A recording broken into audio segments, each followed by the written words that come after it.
Halo, sebelumnya perkenalkan nama saya Elisa Tri Aswuri, NPM 21082010050 dari kelas Paralel B.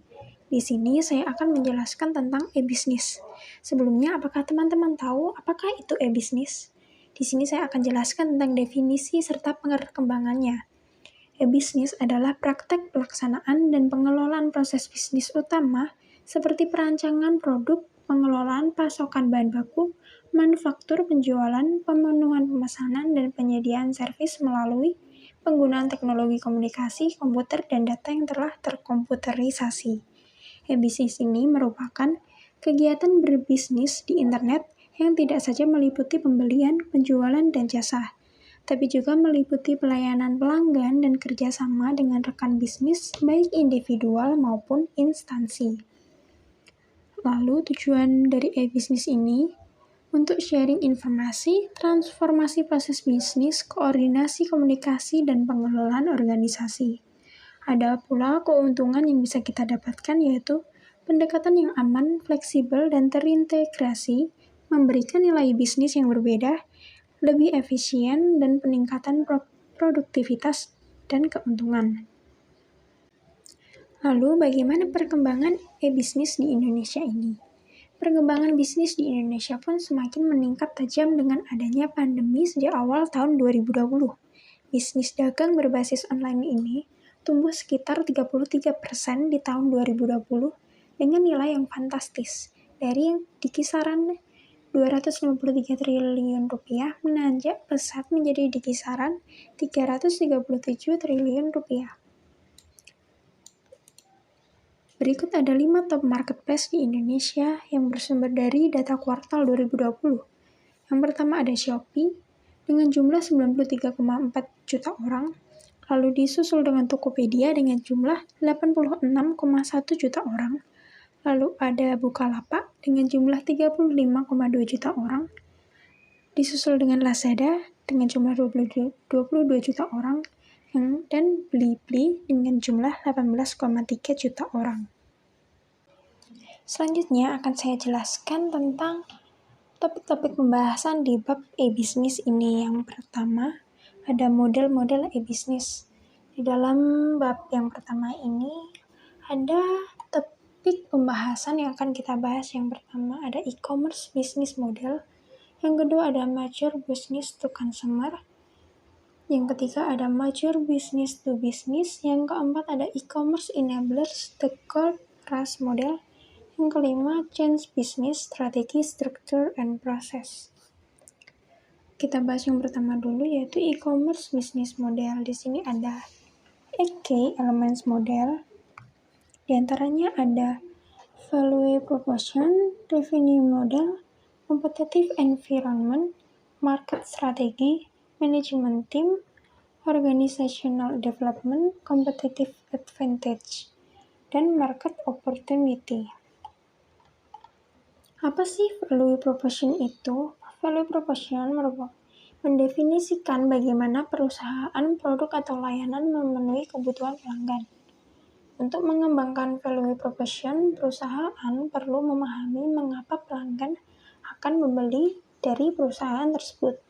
Selanjutnya ada revenue model. Ini adalah model pendapatan. Ada model pendapatan iklan, model pendapatan berlangganan, dan model pendapatan biaya transaksi. Serta model pendapatan penjualan dan juga model pendapatan afiliasi.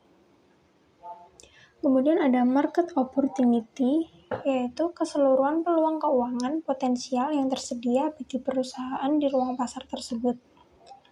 Kemudian ada competitive environment, yang mengacu pada perusahaan lain yang menjual produk serupa dan beroperasi di ruang pasar yang sama. Dipengaruhi faktor-faktor banyak pesaing aktif, besar operasi, pangsa pasar pesaing, keuntungan perusahaan, bagaimana menetapkan harga. Lalu ada competitive advantage, yaitu keunggulan kompetitif dicapai oleh perusahaan ketika bisa menghasilkan produk yang unggul dan membawa produk ke pasar dengan harga lebih rendah dari kebanyakan pesaingnya. Lalu ada market strategy, yaitu segala sesuatu yang Anda lakukan untuk mempromosikan produk dan layanan perusahaan kepada pelanggan, dikenal sebagai pemasaran. Lalu ada organizational development, yaitu perusahaan yang berharap untuk tumbuh dan berkembang. Perusahaan ini harus memiliki rencana pengembangan organisasi. Lalu ada manajemen tim, yaitu karyawan perusahaan yang bertanggung jawab untuk membuat model bisnis berfungsi. Sebelum masuk ke subtopik berikutnya, saya akan jelaskan categorizing e-commerce business model, some difficult. Nah, pendekatan yang digunakan adalah mengkategorikan model bisnis menurut sektor e-commerce utama yang berbeda, yaitu B2C dan B2B. Lalu masuk ke subtopik yang kedua, yaitu major business to consumer B2C business model.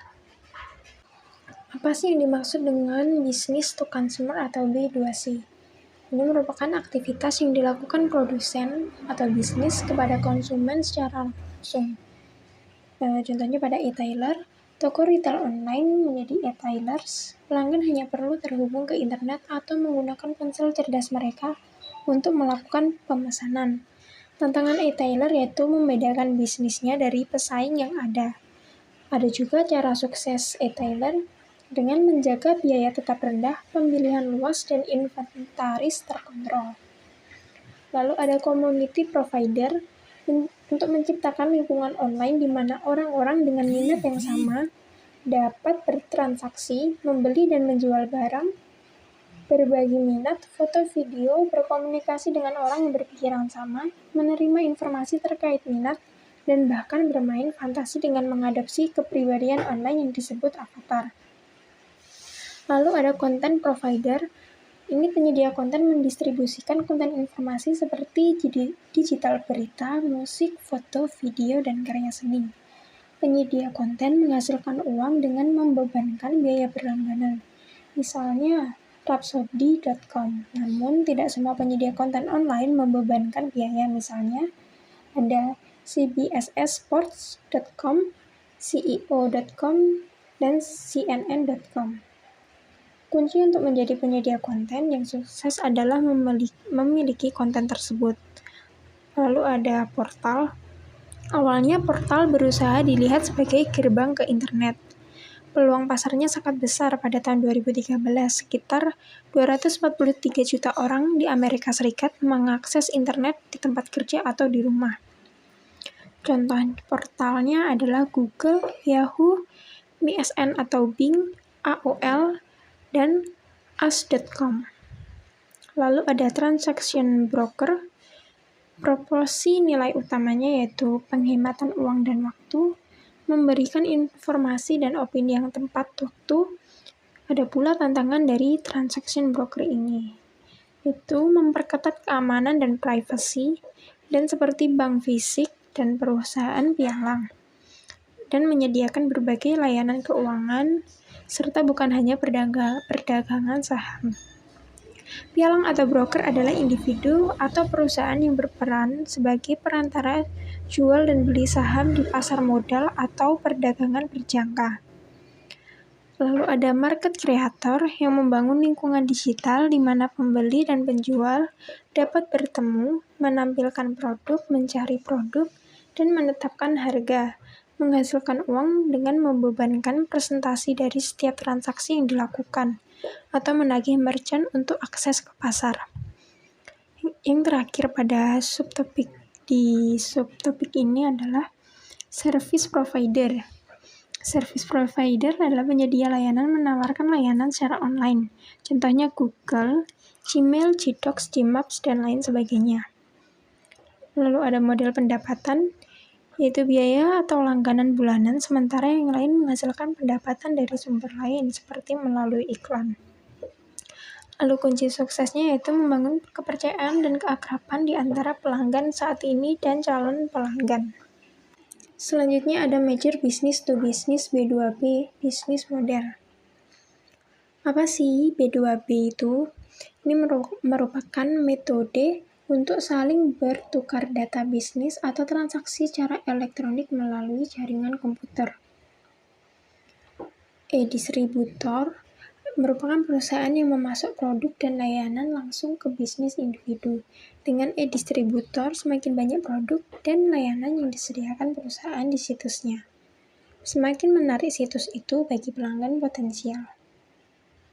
Lalu ada pula e-procurement. Apa sih itu? E-procurement adalah menyediakan produk ke perusahaan lain. Perusahaan e-procurement membuat dan menjual akses ke pasar elektronik digital. Penyedia layanan B2B menghasilkan uang melalui biaya transaksi, biaya berdasarkan jumlah stasiun kerja yang menggunakan layanan, atau biaya lisensi tahunan. Mereka menawarkan perusahaan pembelian seperangkat alat manajemen sumber dan rantai pasokan yang canggih, yang memungkinkan perusahaan untuk mengurangi biaya rantai pasokan. Lalu ada pula exchange, pasar elektronik digital independen di mana banyak kelompok pemasok memenuhi sejumlah kecil pembeli komersial yang sangat besar. Ada pula industri konsortia. Ini merupakan pasar vertikal milik industri yang melayani industri tertentu. Contohnya seperti industri mobil, kedirgantaraan kimia, bunga, atau penebangan kayu. Industri konsortia cenderung lebih berhasil daripada bursa independen, sebagian karena disponsori oleh pemain industri dan menerapkan pembelian tradisional. Ada pula private industrial networks yang dirancang untuk mengoordinasikan arus komunikasi di antara perusahaan yang terlibat dalam bisnis bersama. Jaringan ini biasanya berkembang dari sistem ERP perusahaan sendiri dan merupakan upaya untuk memasukkan pemasok utama dalam pengambilan keputusan bisnis perusahaan itu sendiri. Selanjutnya ada e-commerce enablers low-code trust model. Ada pula pendukung e-niaga bagi perusahaan infrastruktur internet, yaitu menyediakan perangkat keras, perangkat lunak sistem operasi, jaringan dan teknologi komunikasi, perangkat lunak aplikasi, desain web, layanan konsultasi, dan alat lain yang membuat e-commerce. Lalu, how e-commerce change business, strategi, struktur, and proses. Di antaranya ada 4, yaitu yang pertama ada industri struktur, yang kedua ada industri value chains, yang ketiga ada firm value chains, dan yang keempat ada firm value webs. Ada pula 8 fitur unik teknologi e-commerce. Ada ubiquity, global reach, universal standards, richness, interactivity, personalization, informasi density, dan social technologies. Yang pertama ada industri struktur. Struktur industri mengacu pada sifat para pemain dalam suatu industri dan daya tawar relatif mereka. E-commerce berdampak positif maupun negatif pada struktur industri dan kondisi persaingan. Lalu ada industri value chains, yaitu serangkaian kegiatan yang dilakukan industri atau di perusahaan yang mengubah input mentah menjadi produk dan layanan akhir. Dengan mengurangi biaya informasi, e-commerce menawarkan kepada setiap pemain kunci dalam rantai nilai industri peluang baru untuk memaksimalkan posisi mereka dengan menurunkan biaya dan atau menaikkan harga. Lalu ada firm value chains, yaitu serangkaian aktivitas yang dilakukan perusahaan untuk menciptakan produk akhir dari input mentah sehingga perusahaan dapat menyediakan produk yang bernilai. Lalu ada firm value webs, yaitu sebuah jaringan nilai mengoordinasikan pemasok perusahaan dengan kebutuhan produksinya sendiri, menggunakan sistem manajemen rantai pasokan berbasis internet. Perusahaan juga menggunakan internet untuk mengembangkan hubungan dekat dengan mitra logistik mereka. Lalu ada bisnis strategi, yaitu seperangkat rencana untuk mencapai pengembalian jangka panjang yang superior atas modal yang diinvestasikan dalam perusahaan bisnis.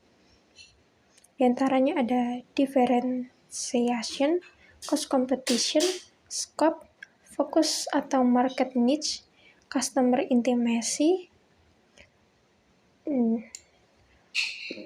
Cukup sekian untuk subbab model-model e-bisnis. Selanjutnya akan saya jelaskan tentang strategi bisnis. Di bab strategi e-bisnis ini ada 6 topik pembahasan, yaitu definisi, analisis strategi, tujuan strategi, definisi strategi, implementasi strategi, dan penerapan strategi sistem informasi, dan strategi e-bisnis. Sebelumnya, apa sih itu strategi e-bisnis? Definisi dari strategi e-bisnis sendiri ini adalah suatu langkah yang dilakukan sebuah perusahaan ataupun organisasi untuk mencapai tujuan dan sasarannya. Fungsinya untuk membantu perencanaan, membedakan dengan bisnis lain, mengidentifikasi kelemahan dan kekuatan, membuat bisnis jadi lebih efisien, serta mengontrol bisnis. Strategi yang pertama ada analisis strategi. Analisis strategi ini melibatkan tinjauan terhadap sumber daya internal dan proses perusahaan untuk menilai kemampuan e-bisnisnya dan hasil hingga saat ini dalam konteks tinjauan aktivitasnya di pasar. Yang kedua, melibatkan tinjauan terhadap lingkungan persaingan langsung, lingkungan mikro, termasuk struktur pasar dan hubungan dengan pemasok, mitra, dan perantara. Lalu melibatkan tinjauan terhadap lingkungan yang lebih luas, lingkungan makro, tempat perusahaan beroperasi, ini termasuk pembangunan ekonomi dan regulasi oleh pemerintah dalam bentuk dan pajak. Analisis strategi ini dibagi menjadi dua, yaitu analisis strategi internal dan eksternal. Analisis strategi internal biasanya menggunakan analisis SWOT untuk mendapatkan manfaat dari analisis yang dilakukan secara strategis dengan mendeteksi kekuatan, peluang, kelemahan, dan ancaman yang mungkin diderita suatu organisasi. Untuk analisis eksternalnya, biasanya menggunakan analisis PESTEL, yaitu analisis politik, ekonomi, sosial, hukum, dan lingkungan, untuk memberikan gambaran tentang berbagai faktor lingkungan makro yang harus dipertimbangkan organisasi. Lalu strategi berikutnya ada tujuan strategi, yang bertujuan untuk memberikan panduan dan arahan kepada semua pihak yang mengelola e-bisnis tersebut tentang apa yang harus mereka capai. Ada pula visi misinya, yaitu merujuk pada strategi bisnis utama dan masalah serta tujuan industri. Yang kedua, referensi aspek akuisisi pelanggan online, konversi atau pengalaman dan retensi. Yang ketiga, menghubungkan melalui tujuan dan strategi untuk mencapainya melalui tujuan tingkat tinggi. Strategi selanjutnya ada definisi strategi, yaitu perumusan, review, dan pemilihan strategi untuk mencapai tujuan strategis. Definisi strategi ini dibagi menjadi 3, yaitu option generation, option evaluation, dan option selection. Selanjutnya ada implementasi strategi, yang mengacu pada pelaksanaan rencana dan strategi untuk mencapai tujuan jangka panjang organisasi. Implementasi strategi adalah tahap keempat dari proses strategi bisnis. Ada pula prosesnya, yaitu membangun organisasi yang memiliki kemampuan untuk menerapkan strategi ke dalam tindakan dengan sukses, lalu memasak sumber daya dalam jumlah yang cukup, lalu mengembangkan kebijakan yang mendorong strategi, lalu kebijakan dan program tersebut digunakan untuk membantu dalam perbaikan terus-menerus. Selanjutnya, menggabungkan struktur penghargaan untuk mencapai hasil dan menggunakan kepemimpinan strategis. Lalu ada pula penerapan strategi sistem informasi dan strategi e-bisnis. Contohnya yang pertama ada pengurangan biaya dan efisiensi rantai nilai.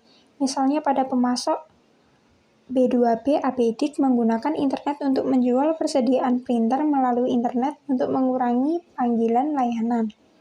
Yang kedua, menghasilkan pendapatan. Contohnya pada perusahaan Reebok menggunakan internet untuk penjualan produk berlisensi langsung seperti treadmill yang tidak memiliki kesepakatan distribusi yang kuat.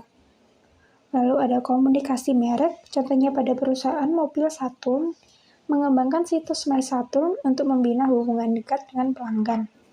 Lalu yang terakhir ada mitra saluran, yaitu bermitra dengan distributor menggunakan extranet. Sekian penjelasan untuk bab strategi bisnis. Selanjutnya akan saya jelaskan tentang infrastruktur e-bisnis. Di infrastruktur e-bisnis ini ada 10 topik pembahasan. Yang pertama ada definisi infrastruktur e-bisnis. Ini merupakan segala sarana dan prasarana yang menunjang atau mendukung kegiatan e-bisnis mencakup hardware, software, data, dan lain sebagainya. Kemudian ada komponen infrastruktur e-bisnis. Di antaranya ada technical e-business infrastructure yang mencakup hardware, software, teknologi komunikasi, data, dan lain sebagainya. Dan juga ada human e-business infrastructure yang mencakup keahlian, pengalaman, kompetensi, komitmen, norma, pengetahuan, dan lain sebagainya. Lalu ada pula lapisan infrastruktur e-business. Di antaranya yang pertama ada e-business service application, lalu sistem software, lalu ada transport or network, lalu ada storage, dan content and data. Selanjutnya ada teknologi internet. Teknologi internet ini diantaranya ada intranet dan extranet.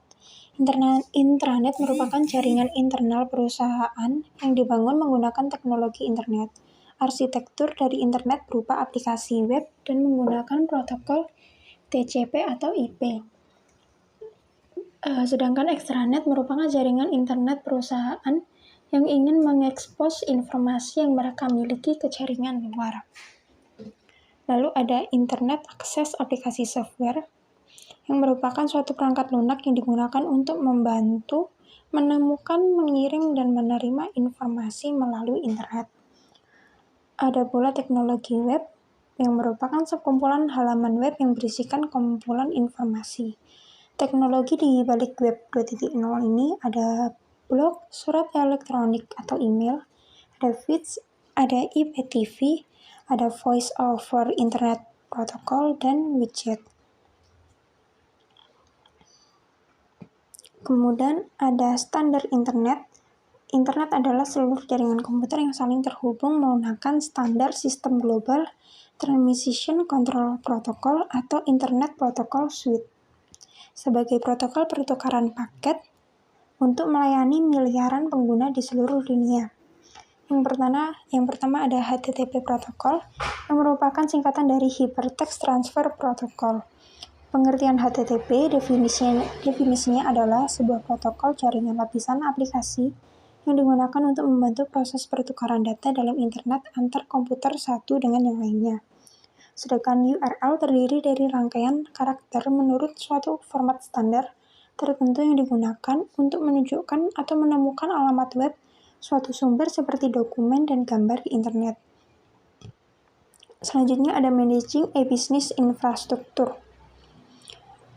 Di antaranya ada ISP yang merupakan perusahaan yang menyediakan koneksi dan layanan internet untuk individu dan organisasi. Tiap ISP menyediakan layanan yang berbeda-beda kepada pelanggannya. Tidak hanya menyediakan koneksi internet, tetapi juga meliputi pemeliharaan dan instalasi. Contoh ISP ada Biznet, IndiHome, Telkom, MNC Play, dan Angkasa Wave. Fungsinya untuk menyambungkan pengguna layanan mereka ke gateway internet yang paling dekat untuk menjadi penyedia layanan jasa koneksi internet sebagai penyedia perangkat modem yang dibutuhkan untuk dial-up koneksi internet. Ada pula klasifikasi dan jenis ISP, diantaranya ada dial-up, dedicated connection, hotspot, wireless, dan mobile access. Ada pula hambatan yang dihadapi ISP ini adalah kesulitan akses internet. Meskipun statusnya internet connected, dampaknya adalah lambatnya koneksi internet tersebut. Kemudian ada hal teknis yang dapat mengganggu kinerja ISP adalah adanya kabel jaringan yang terputus atau lepas sehingga mempengaruhi jaringan. Ada pula tingkat manajemen dalam perusahaan, yaitu ada top management, middle management, dan low management. Fungsi utama dari top management adalah perencanaan strategis, fungsi utama dari middle management adalah pengendalian manajemen, dan fungsi utama dari low management adalah pengendalian operasional. Kemudian ada Web Service Software as Service atau SaaS. Ini merupakan perangkat lunak yang dijadikan sebagai layanan dan bersifat online, dikelola dari pusat, dapat diakses melalui internet. Pengguna layanan tidak akan bertanggung jawab atas hardware atau software. Ada pula tantangan menggunakan software as service ini, diantaranya adalah menghadapi kemungkinan gangguan yang tak terduga baik dari vendor maupun perusahaan. serta menghadapi kemungkinan kehilangan atau aksesibilitas. Yang terakhir ada mobile commerce. Ada Wireless Internet Access Standards, yang merupakan standar atau protokol lama yang digunakan untuk pengiriman dan penyajian informasi nirkabel ke telepon seluler atau perangkat nirkabel lainnya. Banyak pelanggan masih menggunakan kedua generasi teknologi GSM yang tidak mengizinkan akses internet, tetapi banyak memiliki pilihan untuk akses web 2,5G melalui WAP. Ada pula perangkat akses nirkabel yang perlu dipertimbangkan adalah ponsel yang menggunakan respon kode pendek untuk kampanye atau situs interaksi berbasis WAP. Ada popularitas aplikasi. Ada aplikasi SMS yang merupakan aplikasi perpesanan yang memungkinkan untuk mengirim pesan teks pribadi ke kontak. Ada akses seluler Wi-Fi, ada Bluetooth, ada strategi untuk perdagangan seluler, yang merupakan strategi yang dilakukan untuk pemilik portal dan media dapat memigrasikan portal mereka sendiri ke versi teks yang dapat diakses untuk semua perangkat seluler. Sekian penjelasan dari bab infrastruktur bisnis. Di bab yang keempat ada building e-commerce presence. Di sini ada 5 topik bahasan. Yang pertama yaitu imagine your e-commerce presence. Yang kedua ada building an e-commerce presence. Yang ketiga ada choosing software and hardware. Yang keempat ada other e-commerce site tools. Yang kelima ada developing a mobile web site and building mobile application. Yang pertama, imagine your e-commerce presence. Ada pula visi dan harapan untuk mencapainya, yaitu contohnya pada Amazon untuk menjadi pasar terbesar di dunia. Ada Google untuk mengatur informasi di seluruh dunia dan membuatnya dapat diakses dan berguna secara universal. Kemudian ada Facebook untuk membuat dunia lebih terbuka dan terhubung. Lalu where's the money, business and revenue model. Ini kita perlu mengembangkan ide awal tentang model bisnis, apa dan pendapatnya. Kemudian model bisnis dasar adalah portal, retailer, penyedia konten, broker transaksi, pencipta pasar, penyedia layanan, dan penyedia komoditas yang telah dijelaskan sebelumnya. Kemudian alternatif model, pendapatan dasar adalah iklan, langganan, biaya transaksi, penjualan, dan pendapatan afiliasi. Lalu, what is the ballpark? Kata karakteris the marketplace. Masuk ke pasar yang menurun yang dipenuhi dengan kekuatan pesaing, dan kita akan memiliki resiko yang besar untuk gagal. Masuk ke pasar yang sedang berkembang dan memiliki sedikit pesaing, dan kita akan memiliki peluang yang lebih besar. Untuk analisis SWOT-nya adalah metode yang sederhana namun kuat untuk menyusun strategi tentang bisnis. Setelah kita melakukan analisis SWOT, kita dapat mempertimbangkan cara untuk mengatasi kelemahan dan membangun kekuatan kita. Lalu di topik bahasan yang kedua yaitu building an e-commerce presence a systematic approach.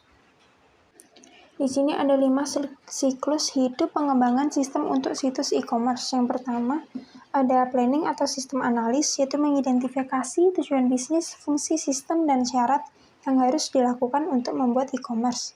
Kemudian ada di sistem desain, yang merupakan platform hardware dan software. Sistem desain adalah proses mengartikan elemen sistem seperti arsitektur, modul, dan komponen interface yang berbeda dari komponen tersebut dan data yang melewati sistem itu.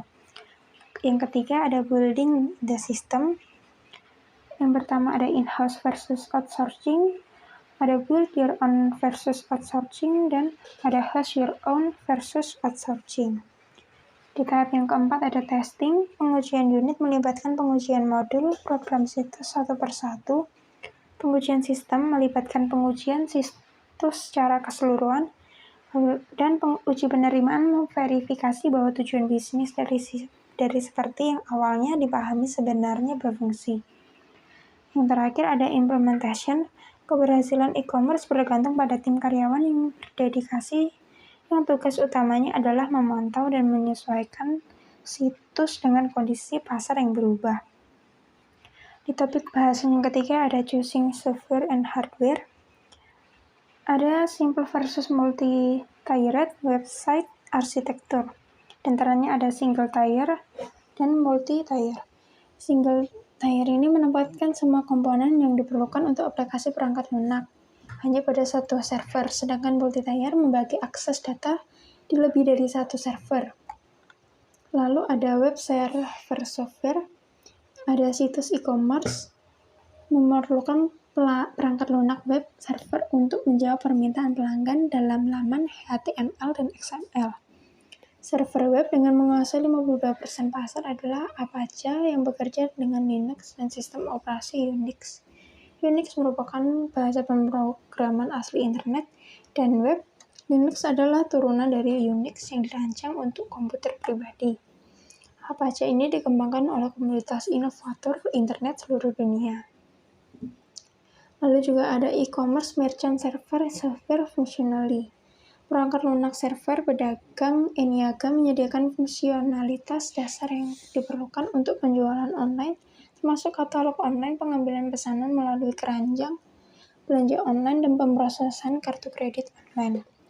Bahasan yang keempat ada other e-commerce site tools. Untuk tools for interactivity and active content diantaranya ada Common Gateway Interface atau CGI yang merupakan seperangkat standar untuk komunikasi antara browser dan program yang berjalan di server yang memungkinkan interaksi antara pengguna dan server. Lalu ada Active Server Page atau ASP adalah versi asli pemrograman sisi server Microsoft untuk Windows. Lalu ada Java adalah bahasa pemrograman yang memungkinkan pemrogram untuk membuat interaktivitas dan konten aktif di komputer klien. Lalu ada Java Server Page atau JSP seperti CGI dan ASP adalah standar pengkodean halaman web yang memungkinkan pengembang menggunakan kombinasi HTML, script JSP, dan Java untuk menghasilkan halaman web secara dinamis dalam menanggapi permintaan pengguna. Yang terakhir ada JavaScript adalah bahasa pemrograman yang ditemukan oleh Netscape yang digunakan untuk mengontrol objek pada halaman HTML dan menangani interaksi dengan browser. Ada juga Web 2.0 Design Elements dan Personalization Tools. Di topik bahasan yang kelima ada Developing a Mobile Website and Building Mobile Application.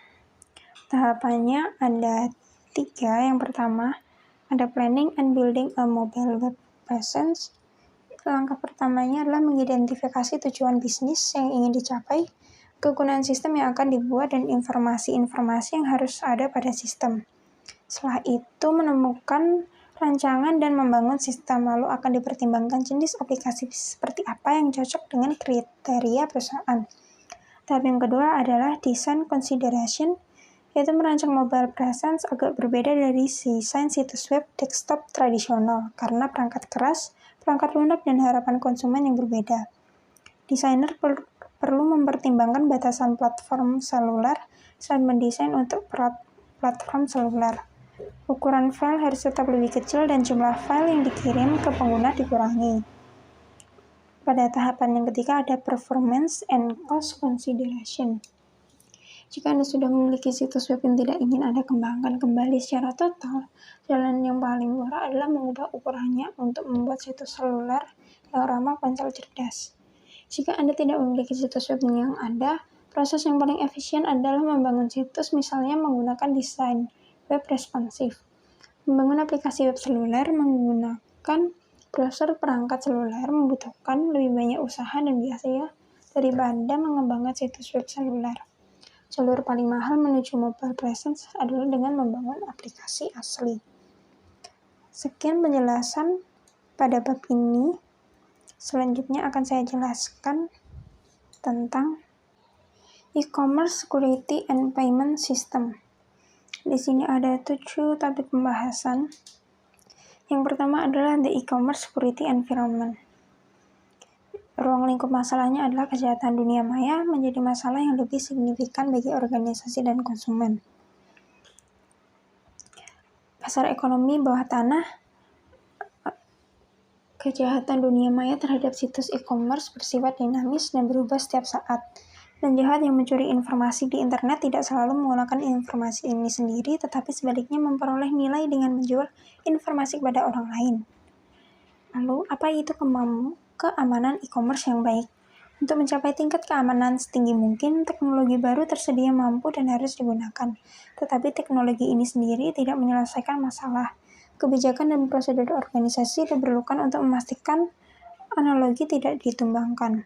Keamanan e-commerce yang baik memerlukan seperangkat undang-undang, prosedur, kebijakan, dan teknologi yang sejauh memungkinkan melindungi individu dan organisasi dari perilaku tak terduga di pasar e-commerce. Dimensi keamanan e-commerce ini ada 6. Yang pertama, integritas, non-repudiation, keaslian, kerahasiaan, privasi, dan ketersediaan. Ada pula ketegangan antara keamanan dan nilai-nilai lainnya. Kemudian ada kemudahan penggunaan. Secara umum, semakin banyak langkah keamanan ditambahkan ke situs e-niaga, semakin sulit penggunaannya dan semakin lambat situsnya. Terlalu banyak keamanan dapat membahayakan profitabilitas, sementara keamanan yang tidak memadai dapat berpotensi membuat Anda keluar dari bisnis. Keamanan publik dan penggunaan internet untuk kejahatan. Ada juga ketegangan yang tak terelakkan antara keinginan individu untuk bertindak secara anonim dan kebutuhan pejabat publik untuk menjaga publik.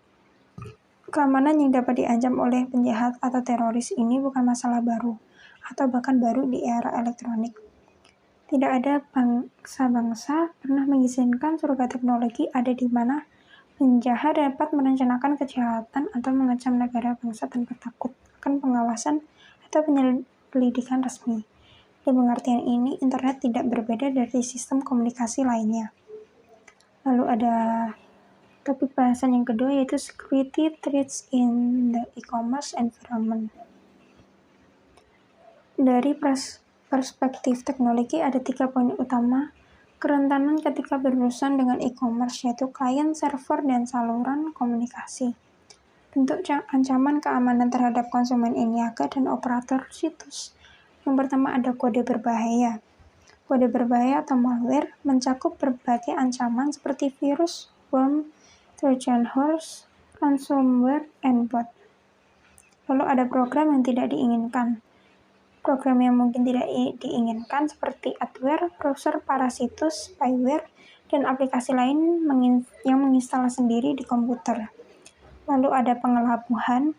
Contohnya phishing adalah segala upaya penipuan online oleh pihak ketiga untuk mendapatkan informasi rahasia informasi untuk keuntungan finansial. Lalu ada cyber vandalisme, peretasan dan pelanggaran dana. Contohnya dalam dunia peretasan terbagi menjadi 3, yaitu peretasan yang baik-baik ini dikenal sebagai topi putih karena peran mereka dalam membantu organisasi menemukan dan memperbaiki kelemahan keamanan. Ada topi hitam, adalah peretas yang terlibat dalam jenis aktivitas yang sama tetapi tanpa bayaran atau persetujuan apapun dari organisasi yang ditargetkan. Lalu ada topi abu-abu, peretas yang percaya bahwa mereka sedang mengejaring beberapa kebaikan yang lebih besar dengan membobol dan mengungkapkan kelemahan sistem dan mempublikasikannya tanpa mengganggu situs tersebut. Lalu ada penipuan atau pencurian kartu kredit. Penyebab paling umum penipuan kartu kredit adalah kartu yang hilang atau dicuri yang digunakan oleh orang lain. Diikuti oleh pencurian nomor pelanggan dan identitas pencurian oleh karyawan. Lalu ada penipuan identitas melibatkan penggunaan yang tidak sah atas data pribadi orang lain, seperti nomor jaminan sosial, SIM dan atau kartu kredit serta nama pengguna dan kata sandi untuk keuntungan finansial ilegal seperti pinjaman, membeli barang dagangan, atau mendapatkan layanan lain. Ada pula situs web spoofing atau farming. Spoofing melibatkan upaya menyembunyikan identitas sebenarnya dengan menggunakan email orang lain atau alamat IP. Spoofing mengancam integritas. Spoofing juga mengancam keaslian dengan membuat sulit untuk membedakan pengirim pesan yang sebenarnya. Lalu ada pula denial of service dan distributed denial of service serangan. DOS serangan melibatkan penggunaan jaringan, bot, dan apa yang disebut serangan terdistribusi yang dibangun dari ribuan komputer klien yang disusupi. Lalu ada perangkat lunak server dan klien yang dirancang dengan buruk, dan masalah keamanan jaringan sosial. Ada masalah keamanan platform seluler dan juga masalah keamanan cloud. Seperti taktik rekayasa sosial memungkinkan peretas untuk menghapus semuanya dari komputer Mac, iPhone, dan iPad miliknya yang terhubung ke layanan cloud, seperti mengambil alih akun Twitter dan Gmail-nya. Tapi bahasanya ketika ada teknologi solutions, alat utama untuk mencapai keamanan situs. Untuk melindungi komunikasi internet ini ada 4 cara, yaitu enskripsi, mengamankan saluran komunikasi, melindungi jaringan, melindungi server, dan klien. Enkripsi adalah proses mengubah teks biasa atau data menjadi teks sandi yang tidak dapat dibaca oleh siapapun selain pengirim dan penerima. Ada macam-macam enkripsi, diantaranya enskripsi kunci simetris, enskripsi kunci publik, enskripsi sertifikat digital, dan infrastruktur kunci publik. Batasan untuk solusi enskripsi. Tidak ada jaminan bahwa orang menggunakan komputer dan kunci pribadi adalah benar-benar kamu. Misalnya, Anda mungkin kehilangan laptop atau ponsel cerdas dan karenanya kehilangan kunci pribadi. Tahapan yang kedua, mengamankan saluran komunikasi. Konsep enskripsi kunci publik digunakan secara rutin untuk mengamankan saluran komunikasi. Kemudian ada melindungi jaringan. Perangkat berikutnya yang perlu dipertimbangkan adalah yang dapat melindungi jaringan, server, dan klien di jaringan tersebut. Lalu ada sistem deteksi dan penjagaan intrusi. Sistem deteksi intrusi memeriksa jaringan lalu lintas, melihat apakah itu cocok dengan pola tertentu atau indikasi aturan yang telah dikonfigurasi sebelumnya dari sebuah serangan. Ada pula melindungi server dan klien. Fitur sistem operasi dan perangkat lunak antivirus dapat membantu lebih lanjut melindungi server dan klien dari jenis serangan tertentu. Di topik bahasan yang keempat ada manajemen, policy, business procedure, and public laws.